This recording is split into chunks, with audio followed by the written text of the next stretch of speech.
Olá pessoal, bem-vindos ao Trilha e hoje nós vamos falar não sobre esses KPIs que vocês estão vendo aqui, até porque eles são acompanhados por todas as startups que nós conhecemos. LTV, CAC, ticket médio, churn. Galera, tudo bem. Isso aqui vocês vão achar conteúdo de sobra falando sobre esses KPIs. Na realidade, a minha proposta aqui seriam outros KPIs. Seriam alguns KPIs um pouco diferentes, mas atrelados muito ao resultado da sua startup, ao resultado do seu projeto, à performance dele, financeira e também, óbvio, a performance qualitativa, não só quantitativa. Não vamos só mensurar valores, mas também trazer uma visão qualitativa para KPIs que a grande maioria acaba já conhecendo, mas não da forma, talvez, como a gente vai apresentar aqui. Beleza? Então, me acompanha nesse vídeo aqui, que a gente vai começar a falar sobre cada um deles, tá? Bom, primeiro, tá? Vamos chegar para lá, esses outros KPIs, já não vamos falar sobre esses aqui, tá? Vamos falar dos novos, tá? Vamos falar de uma proposta nova de você acompanhar a sua startup e, diga-se de passagem, muito mais saudável, tá? Primeiro KPI. Bom, você tem lá suas bases de TPV, volumetria trafegada, enfim, base de clientes. Vamos falar da receita? Vamos olhar com carinho para a receita? Quando eu falo olhar com carinho para a receita, é você olhar não somente a sua receita bruta, o seu faturamento. Tem muito founder que você fala faturamento, beleza, mas quanto fica para você no final do dia? Às vezes ninguém sabe te responder. Quanto fica para você no final do dia é o recurso que você tem gerado pela sua startup que vai arcar com todos os seus custos e despesas, fora os investimentos. Caso você seja uma startup saudável, isso é um KPI que tem que ser acompanhado na vírgula. Qual seria uma melhor forma de fazê-lo? Qual seria a melhor forma de você ter esse acompanhamento? Vamos lá, você tem a receita. Sobre toda a receita vão incidir tributos, né? Os impostos sobre a receita. Legislação no Brasil, ou se for lá fora, não é necessariamente sobre a receita, mas vamos pensar numa empresa que preste serviços ou que revenda mercadorias no Brasil. Você vai ter os seus impostos incidentes sobre o seu faturamento. Então, pega essa receita bruta, diminui os seus impostos. Beleza? Não sabe, eu não sei quais são os impostos. Conversa com a contabilidade, que eles vão saber. O financeiro deveria também, porque ele deveria estar alinhado com a contabilidade. Isso é até tema para outro vídeo, mas tudo bem. Receita bruta, impostos sobre receita, e aí entram o quê? Os custos variáveis. Quando você retira, você considera os custos variáveis, que é tudo aquilo que é necessário para o seu negócio, para a sua receita ela ser gerada. Ou seja, se você utiliza um integrador, um gateway de pagamento, ou se o chargeback faz parte da sua composição, né, dos riscos que você assume, se você tem cancelamento, se você tem qualquer tipo de comissão que você dê a qualquer player envolvido, né, na sua cadeia ali de oferta de serviços, ou revenda de mercadorias, né, um intermediário, qualquer custo variável. Ah, mas eu estou em dúvida. Pega o plano de contas da sua empresa, vê tudo que envolve a sua receita, né, o que você precisa gastar para ter essa receita. E literatura não falta para você descobrir o que você vai enquadrar como custo variável, diretamente conectado àquela receita que foi gerada. Ok? Bom, se você retirou os impostos e os custos variáveis, você chega na margem de contribuição, né? Na contribuição bruta. Eu chamo de contribuição bruta, mas cada um pode dar o nome que quiser. No final, o objetivo desse KPI é o quê? Apurar a contribuição, quer dizer que você consegue ver a qualidade, o que fica, né, no final do dia da receita que você gerou, para você arcar com todos os seus custos e despesas. Tendo esse KPI, você pode tirar outras métricas adicionais, como o percentual que essa contribuição bruta que foi gerada, ela corresponde, por exemplo, do seu TPV, se for um volume financeiro, qual o percentual que ele corresponde. E aí, como isso me ajuda no dia a dia da minha startup? Se eu acompanho esse KPI periodicamente, e se eu começo a categorizar ele, ou segregar ele por cliente, por tipo de produto, eu começo a entender aonde eu preciso trabalhar para melhorar a minha margem. Dentre várias outras possibilidades que a contribuição bruta pode trazer. Pode confiar. Faça essa apuração na sua startup para você entender se a sua precificação, por exemplo, seu pricing está sendo feito corretamente, se você tem uma margem positiva. Mas, Antônio, margem negativa de um produto que gera receita? Sim, acontece. Às vezes o produto foi tão mal formado, a precificação dele foi tão mal feita, que aí você começa a ver que o arranjo de pagamento que foi estabelecido ali não é benéfico para a startup, ela só está queimando dinheiro. Ela já na largada, que é na contribuição que ela gera, ela já não consegue gerar resultado. Não consegue trazer resultado. Vale muito acompanhar esse KPI, ok? Segundo, bom, sabemos quanto que fica de dinheiro para a companhia. Vamos para os custos. O que é bacana você acompanhar? Geralmente, em startup de tecnologia, o Pareto dos custos ele é muito facilitado, tá? Praticamente ele é jogado na sua frente de uma maneira muito tranquila. Por que eu estou dizendo isso? A maior parte do custo é folha, é o seu headcount. Depois disso você tem os custos, né, de nuvem, que também consome bastante, é uma plataforma tecnológica, a equipe enxuta, mas ainda assim a equipe é um dos maiores custos. E aí, por fim, você tem os custos de infra, de tecnologia. Vamos falar sobre cada um deles? Um KPI interessante, forma de acompanhamento do seu headcount. Não somente o custo individual por pessoa, mas também a alocação delas em projetos, clientes, centros de resultados, centros de custos, enfim, a categorização que você entende que faça sentido para a sua startup. Não existe fórmula pronta. Para uma pode ser importante ter essa visão por cliente, ou por cliente e por unidade de negócios, ou por região. Você vai separar, você vai segregar. Mas aqui eu estou propondo você juntar duas informações. A alocação dos times, das pessoas, dos recursos, né, em cada projeto, em cada segmento, já é uma base com um PNL bem feito, que a gente vai falar mais à frente. Não nesse vídeo, um outro vídeo, PNL é um tema mais específico. E também o custo gerado para esse esforço alocado. Você correlaciona os dois e você passa a ter um dashboard, um acompanhamento, né, do seu headcount muito bacana e muito qualitativo para você debater com os times.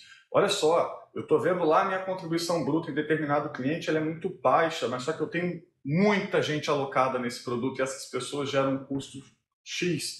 Ou seja, esse produto não está dando certo. Vamos recalcular a rota? Vamos rever o modelo de negócios? Vamos reavaliar os custos variáveis, aqueles que nós assumimos, aqueles que, né, um net MDR, uma taxa de adquirência, que eu poderia negociar com o meu cliente porque eu não estou conseguindo suportar esse custo.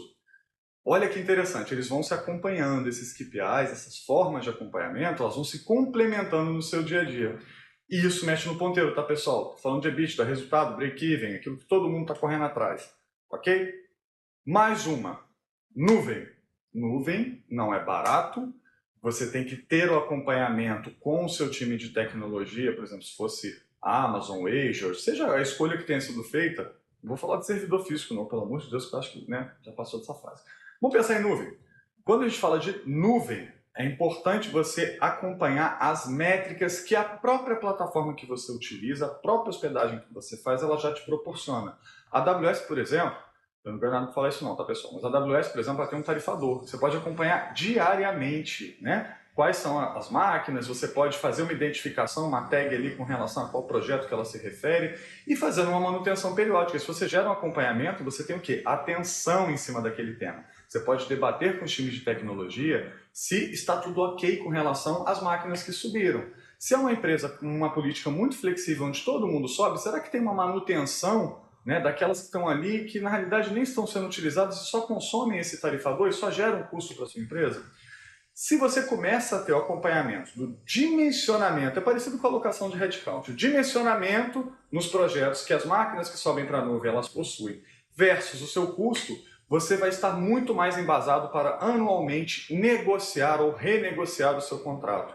E outra, detectou algum problema, algum desvio, de repente consumiu demais uma determinada data, chama a galera de TI, conversa. Esse tipo de informação, todos os KPIs que eu estou falando aqui, eles são para serem discutidos. Não adianta você mandar a área financeira, a área de controladoria, FP&A, criar, ou o pessoal de BI, criar essas métricas e ela não ter utilidade, ela não ser compartilhada, ela não ser debatida. Então isso você pode gerar discussões interessantíssimas com o seu time de TI, um engajamento maior. Imagina, você acrescenta nesse acompanhamento da nuvem, né, da utilização, do custo, você acrescenta a visão do orçamento. Olha que plus aí que você acrescenta, que você coloca dentro do seu informativo. Não basta ser somente o informativo. Ó, a galera tem que estar trabalhando junto, tem que estar todo mundo conversando sobre isso. E, por fim, os custos de infra de tecnologia. Bom, esse é delicado. Delicado por quê? Você tem uma rotatividade, um turnover elevadíssimo no headcount. Acompanha meu raciocínio. Headcount de tecnologia, startups, gente saindo, entrando, dependendo da empresa, aquele ritmo, aquela luta, aquela selvageria toda. E você pode perceber que cada tech lead, cada gestor de área, cada time diferente, squad de desenvolvimento que é formado, tem preferência por ferramentas atreladas a determinadas metodologias que mudam ou aparecem novas o tempo todo. O que isso pode gerar se você não faz um acompanhamento das licenças que você está utilizando, das plataformas que você está contratando da operação, né, de toda a infra de tecnologia, de todos os custos que envolvem, principalmente as licenças, que tem um custo maior, um desembolso mais forte, onera muito caixa. Se você não acompanha, corre o risco de, à medida em que você tem um turnover acontecendo na empresa durante um ano, times inteiros que utilizavam uma determinada ferramenta e passaram por uma mudança de gestão, uma mudança de squad mesmo, do próprio time, eles chegam e veem que aquela ferramenta não faz mais sentido. Aí mudou tudo. E aí ela está lá à toa e você está pagando licença à toa. Você poderia cancelar, você poderia não renovar, você poderia tomar uma série de decisões que tornam a sua startup muito mais eficiente, efetiva em seus resultados. Bom, nem preciso dizer que é um material também, né? Licenças que estão sendo utilizadas, custo com locação de equipamentos, de notebooks, aí você começa a ver se estão fazendo a manutenção correta, né? A pessoa saiu, pegaram de volta o equipamento, mobiliário, né? A parte física de hardware está sendo bem controlada, está sendo bem monitorada. Essas licenças que eu estou adquirindo, aí fazendo link com a contabilidade, estão sendo apropriadas adequadamente? Você vai fazendo vários links para essa informação. Mas o mais importante, tanto para contribuição bruta, quanto para acompanhamento do headcount, ou monitor de headcount, que é o nome que geralmente eu dou nos relatórios das empresas que implementam, monitor de headcount, quanto o monitor de nuvem, né, quanto o monitor dos custos de infra, essas 4 informações que eu estou sugerindo aqui, esses 4 KPIs importantes, que no final, se você fizer a correlação com a DRE, você vai ver que basicamente a gente está chegando aqui no EBITDA, tá? No resultado operacional da empresa, e aonde que ela vai break-even. Bom, esses 4 são informações que, se você fizer apenas para ficar na mão do board, acabou, não tem utilidade nenhuma. Ela tem que ser alimentada, ela tem que ser difundida, ela tem que ser discutida, no mínimo com a alta liderança da sua startup, com quem está ali comandando, para poder entender e recalcular a rota quando necessário. Porque o objetivo qual que é? Você atingir, você alcançar os resultados que você quer. Essas dicas, eu acho que de todos os vídeos que eu postei aqui, são com certeza assim, esses 4 modelos de acompanhamento de KPIs que fogem daqueles mais glamourizados, né? Aqueles que falam tanto que tem que ver isso, tem que ver aquilo, mas assim, eles fogem um pouco, mas no final das contas eles são de extrema importância. Eu acho que é o vídeo que eu fico mais, até o momento, eu fico mais orgulhoso de trazer aqui para vocês. Eu espero que isso acenda uma luz aí em quem trabalha, né, numa empresa, numa startup, para falar sobre isso, para procurar saber, independente da sua área, tá? Mas você procurar saber, porque isso você tem um ganho de produtividade, de qualidade na sua gestão absurdo. Galera, muito obrigado pela atenção. Bom, a gente se encontra na próxima segunda-feira, teremos mais um vídeo. Eventualmente eu coloco a trilha extra, mas aí são temas aleatórios que eu vou lembrando que não estão nessa composição do projeto dos primeiros 15 vídeos.